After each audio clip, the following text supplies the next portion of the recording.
with Mantha Katsikana. And just like to say, well, first of all, my name's John Shiga. I'm a professor in professional communication, which is in the creative school at X University.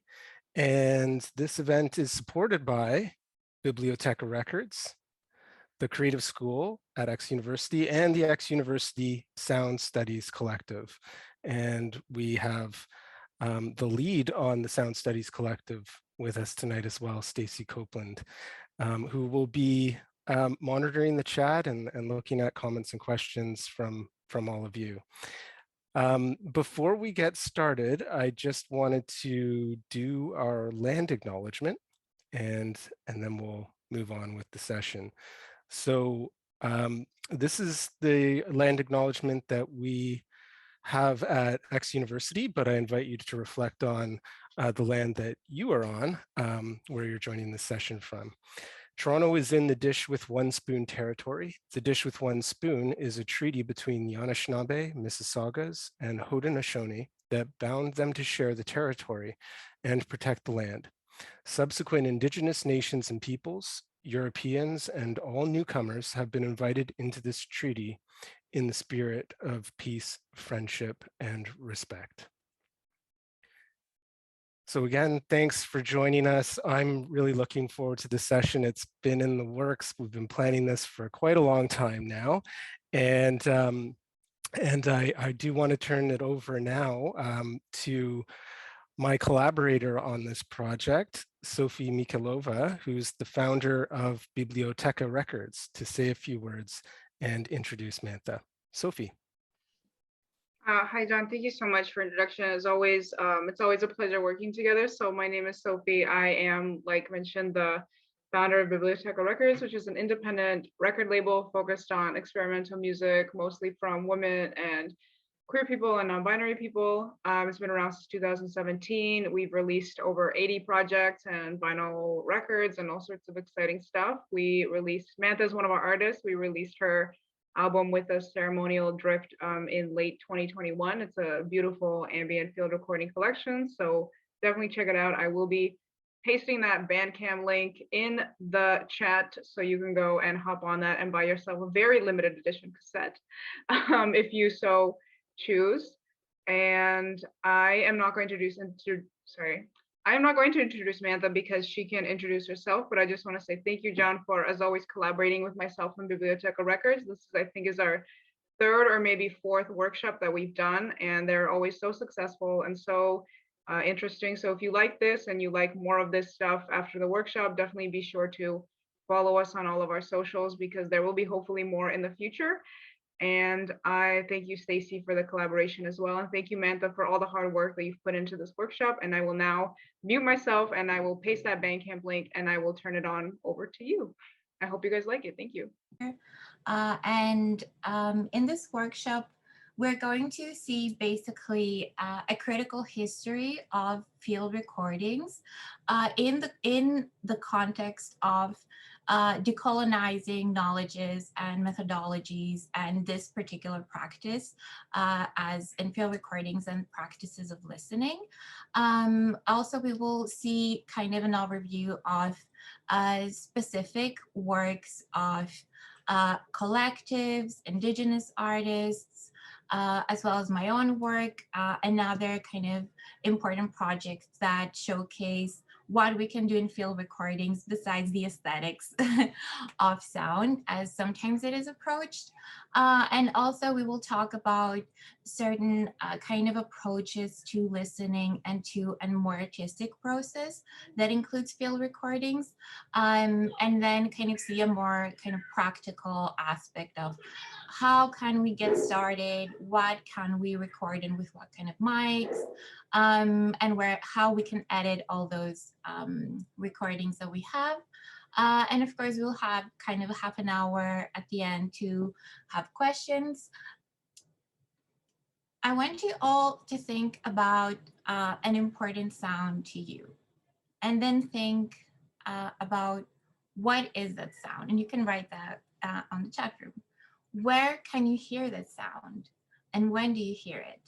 And kind of use 3 words to describe it. And then I want you to all think about what are the words that we use sometimes to describe sound. Because sometimes it can be a sound that is loud. Sometimes it can be a sound that is more quiet, or sometimes we can use words that don't even have to do with sound. It can be pleasant, it can be warm, it can be alienating. So everyone has a different kind of way for talking about sound in that context. Sorry. And then I want you to think about that sound again, and also think about the entire scene when you are kind of playing that sound in your mind. Why is the sound important to you? And then think about the place where you hear that sound. Besides that chosen sound, can you hear other sounds in the background? Can you recognize those sounds? And where do they come from? Are there other people around you? Are there animals around you? Are there non-human elements around you? Let's say machinery or buildings or, anything that can affect it. Do all those elements make any sounds that you hear? Can you recognize those sounds? Think about the sound again and think the place where you hear it. More in a sense of not only where it is located, but the sense of the place that it also gives to you. Why are you in that place? What is your relation to that place? Maybe you have been there before. Maybe it was a random passage or a random route that you took one day. But does this place have histories? Are you familiar with any of them? It could be the history, for example, the official history that we have of a place, but it can also be histories that you know from your own experience, histories from something that happened to a friend, or a history that has been, something that is widely known but is not recorded as history in the official terms. So how do you situate yourself in these histories? Who are you in that particular place? And who are the humans or non-humans around you? Why are they there? Of course, you're not saying who is this person, like their name and address or something like that, but who are they in a sense of who are they in your own perception?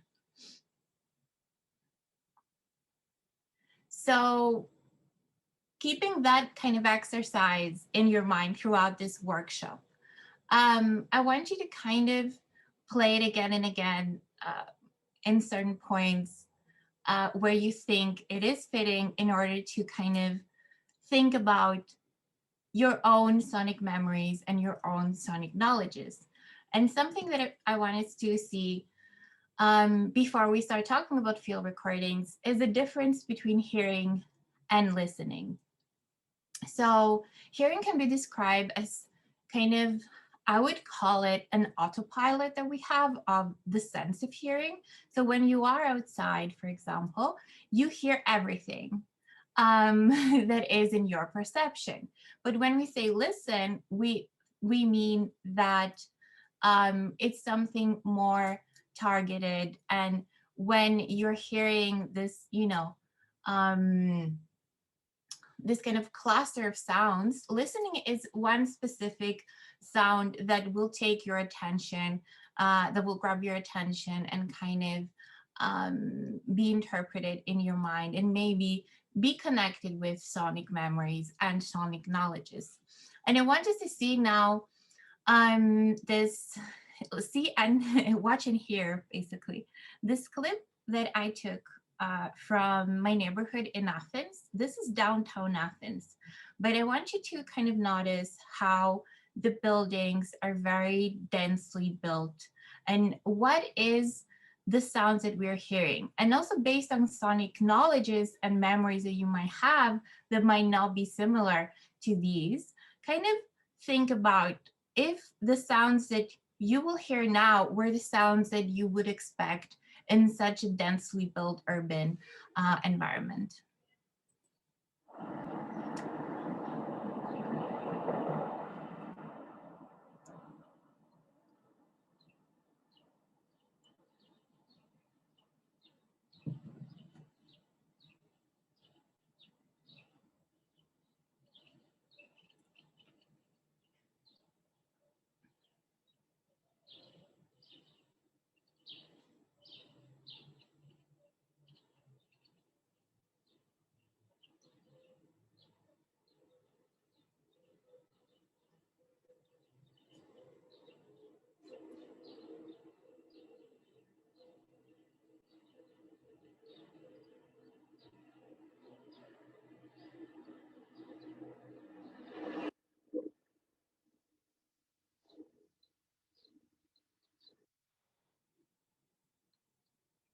So what we see here is that this video was kind of recorded in very early in the morning in a very, very busy neighborhood in Athens. But because of how the place, the buildings are built, we also have these small ecosystems of birds that live around the houses. Some of them live as pets in the houses, and these like kind of inner yard that you saw. But at the same time, this is kind of a sonic atmosphere that coexists with sounds of the city.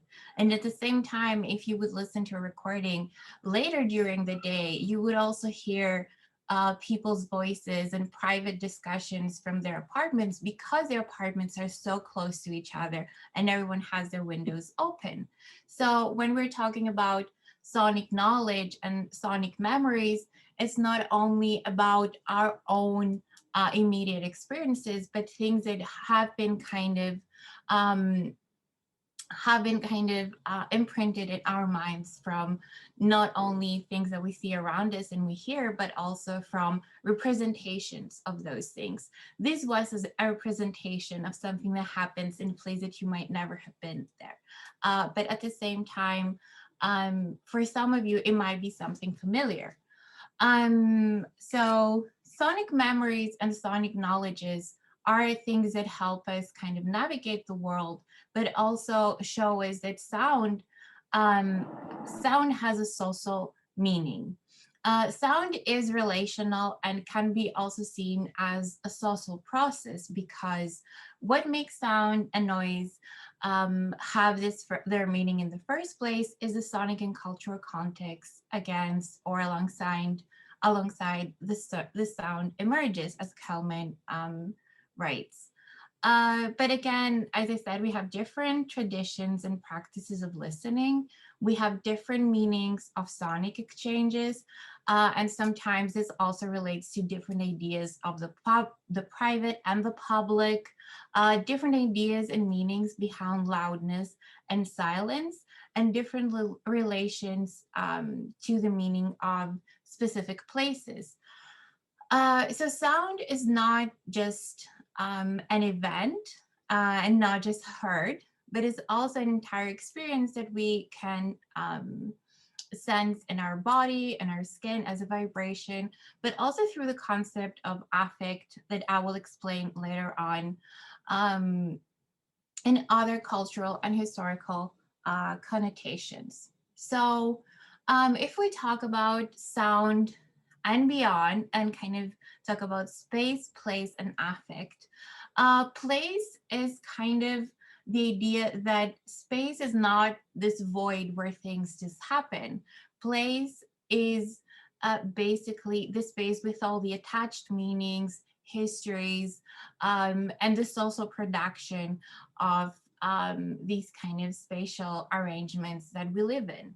So affect in this sense talks about the atmospheres that also we can sense through our everyday life and relate to power, oppression, memory, belonging, and emotional perception and the production of space.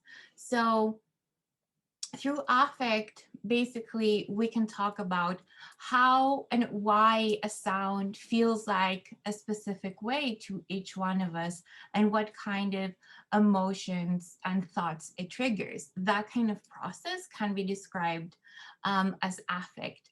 And here we also have Lefebvre spaces of representations, which is basically about the lived space of experiences that are either collective or personal, but also kind of are entangled with each other and sometimes overlap or diffuse in one another.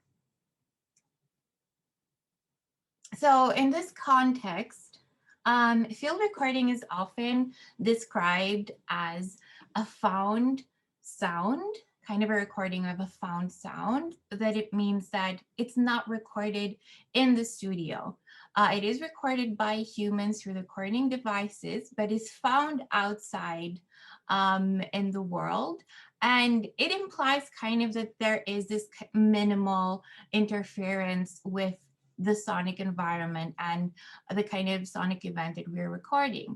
But this kind of definition is definitely one that is ideologically charged, because sometimes there is this belief that a field recording is the equivalent of a very precise photograph, kind of a sound photograph of a particular event, and we can reproduce it again and again, finding kind of the same feelings and reproducing the same moment.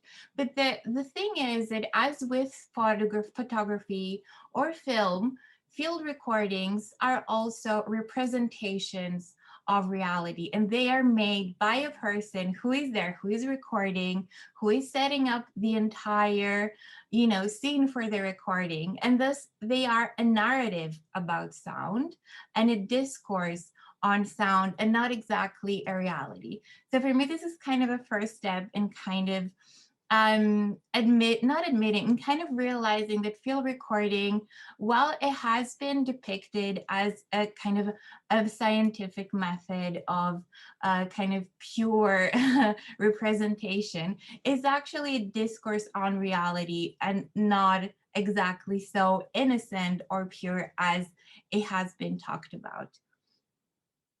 So the history of field recordings starts with the invention of the phonograph by Thomas Edison. Something that I want you to keep in mind here is that when we talk about field recordings, we are also talking not about, we talk about the practice, but we're also talking about the history of a technology and the history of the people who are using and inventing that technology. And that is also something that is charged with ideological meaning and a lot of ideological decisions that have to do with class, race, gender, and of course, something we will talk about later, coloniality and that kind of practices.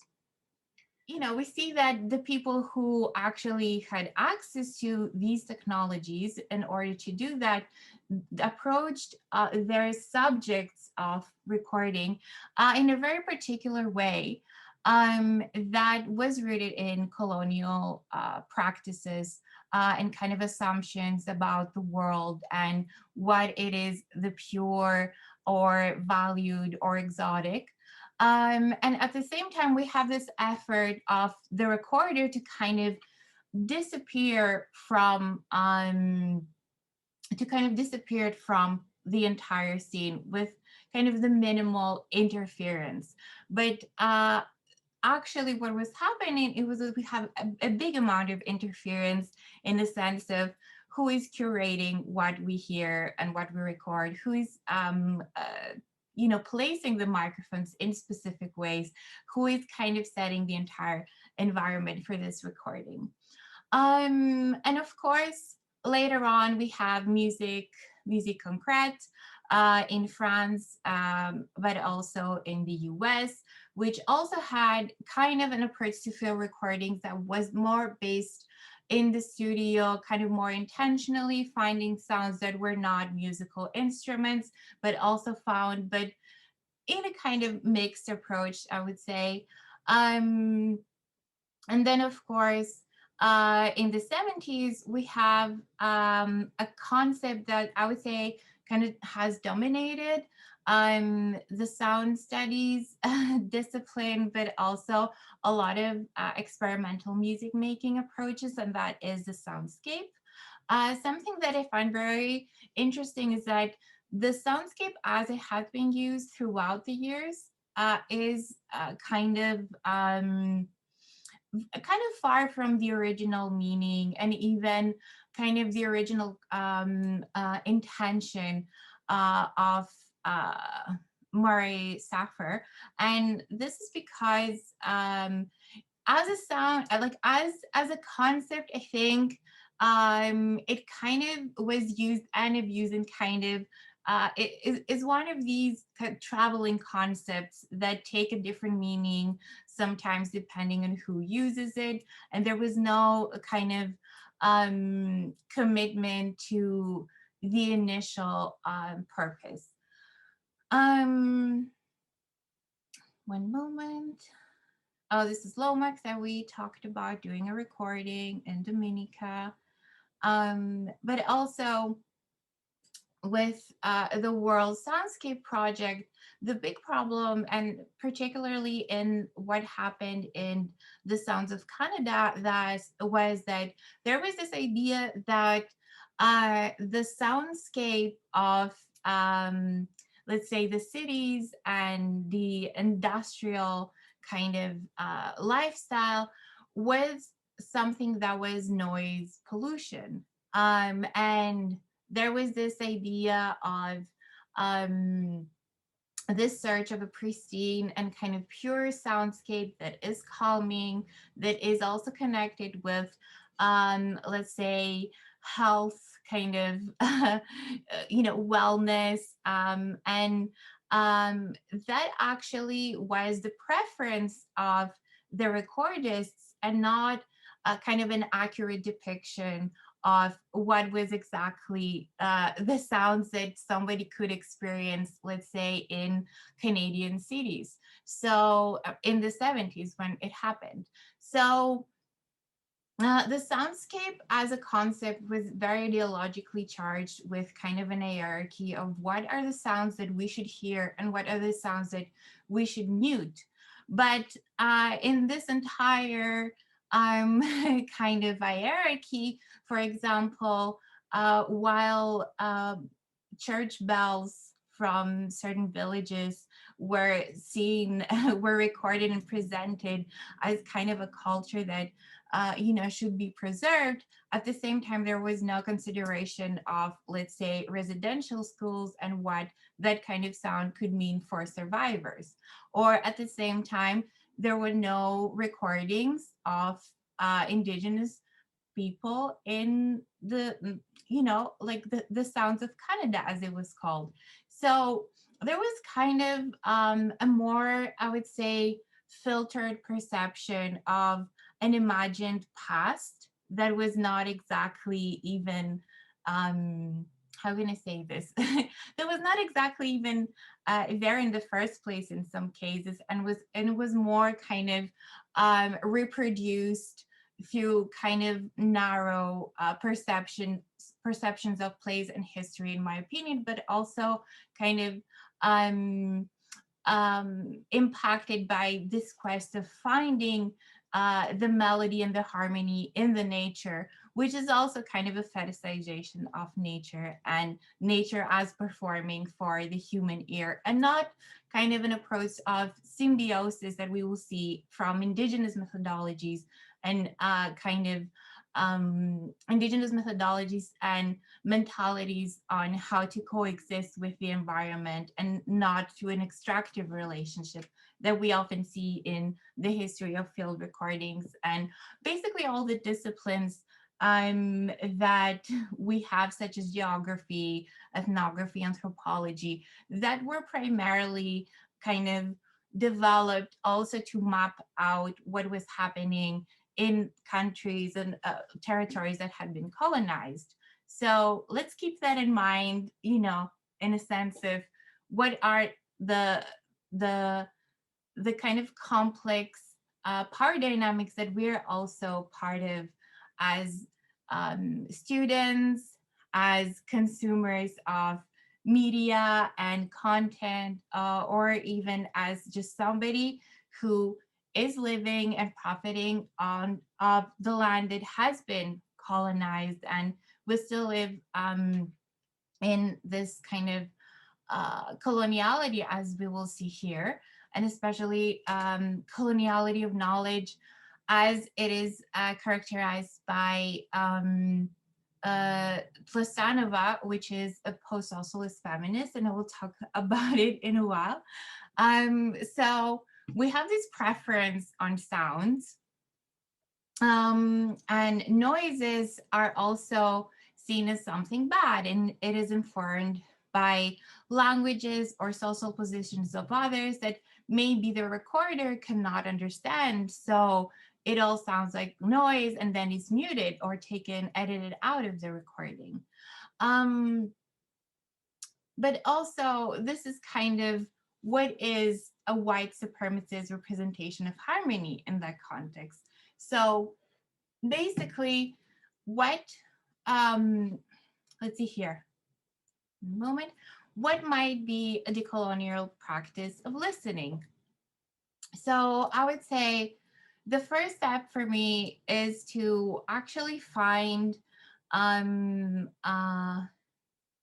these kind of practices that have already been talked about and presented by Indigenous thinkers, and were not kind of, let's say, showcased or credited as they should. And here I would suggest everyone read the Zoe Todd article, An Indigenous Feminist Take on the Ontological Turn. I think it's very important in terms of how we can actually find these knowledges and credit them in a proper way, but also kind of tune in a different kind of hearing and listening, and kind of focus on not what it is expected from us to listen in a specific context, but kind of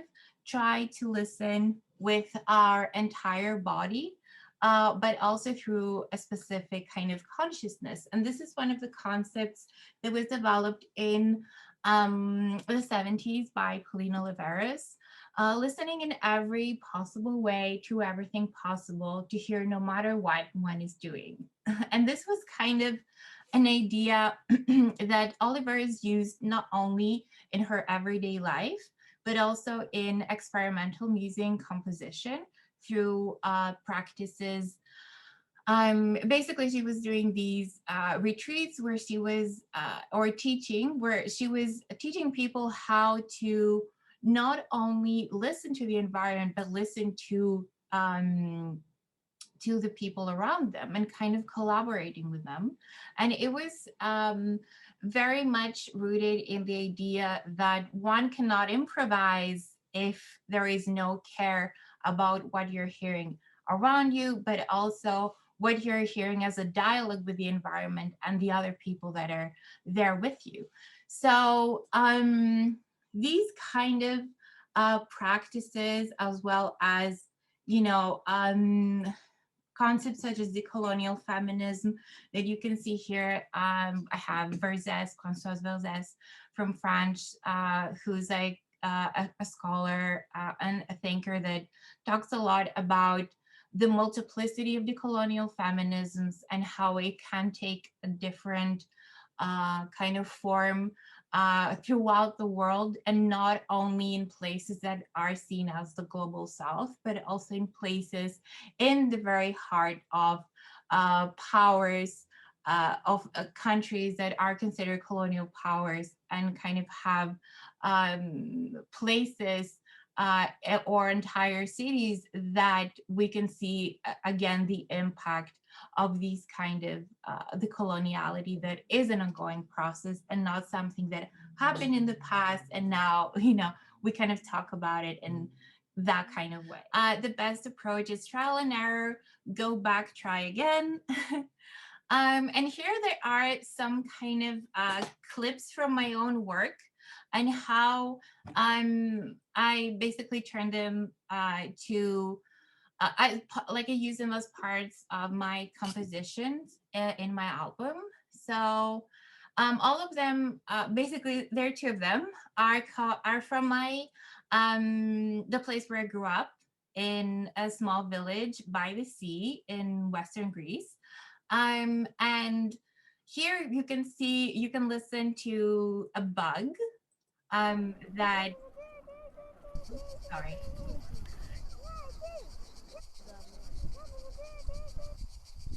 you can hear this bug that is present throughout the summer. And this was kind of the sonic reality of every summer while I was growing up. And I would actually try to catch these bugs to play. So for me, there were not these performers, as we talked about, but kind of parts of my everyday life and kind of, you know, coexisting with them in that way. And at the same time, we have this recording, which is the beach, and you can hear people playing and talking, and kind of an ambient sound along with the waves.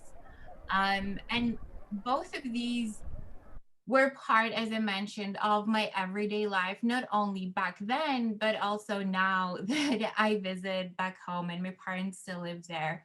And in the process of making the album, I made this album during the first lockdown, and it was I hadn't been back home for almost a year by then, and my perception was that I had this sonic memories of how life was when I was younger, and also how was the last time I went back.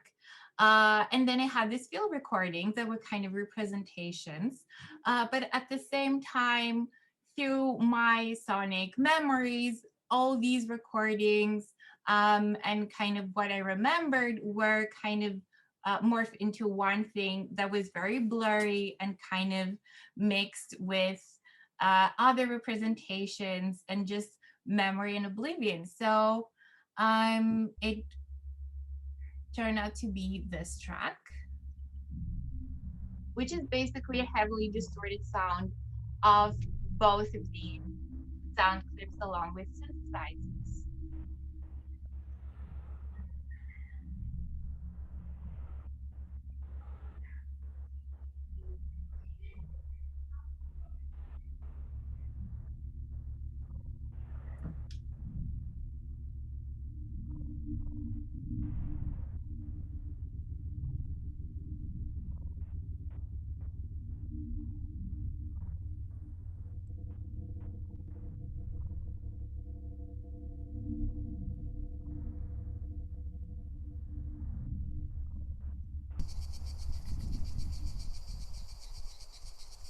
Okay, sorry. And of course, I have also included another track that is called Evil Eye. This track is very kind of important to me because one of the samples that I used here is one of um it was kind of one of these ethnomusicology recordings from women singing in the villages around in the area where I grew up. And it has been part of narratives that often, let's say, what like Anglo-American scientists and ethnomusicologists have of Greece. And for me, it was kind of a way to kind of talk about how I remember, for example, the women that raised me that were older in the village, kind of being the producers of that type of sonic artifact, but also being kind of exoticized in very different ways by let's say these ethnomusicology approaches, but also kind of talking back to sometimes the tensions that we have in Greece, especially the last decades, with the rise of the far right, that also kind of appropriates narratives about a national identity, and with no regards to the realities of again, like sexuality, gender, race, and class that are kind of entangled in these kind of situations. So what I did here is, in order to kind of symbolize these kind of reinterpretations, I basically did a lot of layering of recordings of these recordings through tapes, and also through my devices, and then distorted them in very different degrees and kind of layered them in a way that they symbolize kind of um, this detachment, but also reappropriation from specific identities and narratives.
So yeah, if you want to hear the entire thing, you can also visit the Bandcamp. And here are kind of some tips in my personal artistic process using the field recordings. First of all, is letting go of the search for beauty and harmony in the outside. Something doesn't have to um, sound as music itself in order to find its way through our artistic process. And that also is part of decolonizing these practices of how we listen to the world outside, and how we kind of take part in these hierarchies of aesthetics and strip things of their meaning. What is happening in the place where you are and can hear the sound you want to record. So a lot of times I see um, this belief that we have to go outside, find the perfect sound and record it immediately. But sometimes it's not just the sound, it is the entire practice of listening. And that's why in the beginning, in the title, I mentioned spatializing listening practices, because you can go to a place, see what it makes you feel, and then go back. You might not find the same sounds, but that entire process can lead you into deeper territories, in a sense of find out what is the background and history in the context of the sound, in the context of that particular place, and why even did this sound created some kind of urge to you to record it.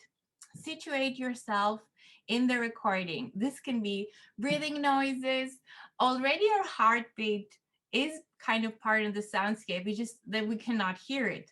If at the same time we use, let's say, contact microphones on ourselves, sometimes it's we will be able to kind of include our own heartbeats in the recording.